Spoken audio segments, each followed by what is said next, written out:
Parking समस्येवर बीएमसीकडून उपाययोजना करण्यात येत आहेत। अवैध पार्किंग टाळण्यासाठी फुटपाथ रंगवलेत। फुटपाथला लाल, काळा आणि काळा पिवळा रंग देण्यात आलाय आणि काळे पिवळे पट्टीजवळ वाहनं पार्क करता येणार आहेत। तर लाल काळ्या पट्टीजवळ वाहनं पार्क केला तर दंडात्मक कारवाई होणार आहे।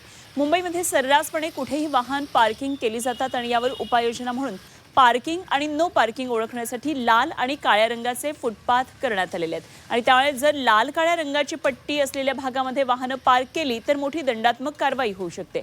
मनसे अध्यक्ष राज ठाकरेंनी याबाबत सादरीकरण पालिका आणि राज्य सरकारला केलेलं होतं आणि आता याची अंमलबजावणी होताना पाहायला मिळते आणि याचा आढावा घेतलाय आमचे प्रतिनिधी स्वप्नील जाधव यांनी।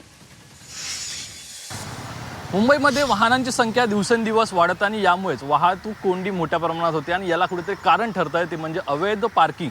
या पार्किंगवरतीच आता उपाय करण्यात आलेला आहे। दादरमध्ये खरं तर आपल्याला एक वेगळा उपक्रम राबवण्यात आल्याचं पाहायला मिळतं आहे। काही ठिकाणी काळी आणि पिवळी पट्टी मारलेली आहे तर काही ठिकाणी लाल आणि काळी पट्टी मारण्यात आलेली आहे। लाल आणि काळ्या पट्टीच्या शेजारी जर तुम्ही तुमची गाडी पार्क केली तर तुम्हाला दंडात्मक कारवाईला सामोरं जावं लागू शकतं। मोठा नाहक दंड सुद्धा तुम्हाला या ठिकाणी भरावा लागणार आहे। एकीकडे मुंबईमध्ये मोठ्या प्रमाणात पार्किंगवरून वादविवाद आपल्याला पाहायला मिळतो। मुंबई महानगरपालिकेच्या अनेक वाहनतळ आहेत, या ठिकाणी पार्किंग करण्यात यावे अशा प्रकारची अनेक वेळा जनजागृतीही केली जाते, मात्र कुठेही त्याची अंमलबजावणी होताना पाहायला मिळत नाहीये। मात्र गेल्या वर्षी मनसे अध्यक्ष राज ठाकरे यांनी मुंबई पोलीस आणि वाहतूक नियंत्रण विभाग असेल किंवा मुंबई महानगरपालिका असेल यांना एक सूचना केली होती की लाल आणि काळ्या कलरचा एक फुटपाथ करण्यात यावा, या ठिकाणी पार्किंग करू नये आणि जर पार्किंग केली तर त्यावरती दंडात्मक कारवाई केली जाईल आणि या ठिकाणी बोर्ड लावण्यात यावा अशा प्रकारची सूचना केली होती। तर दुसऱ्या बाजूला पिवळ्या आणि काळ्या पट्टीचा वापर करण्यात यावा जेणेकरून त्या ठिकाणी पार्किंग आहे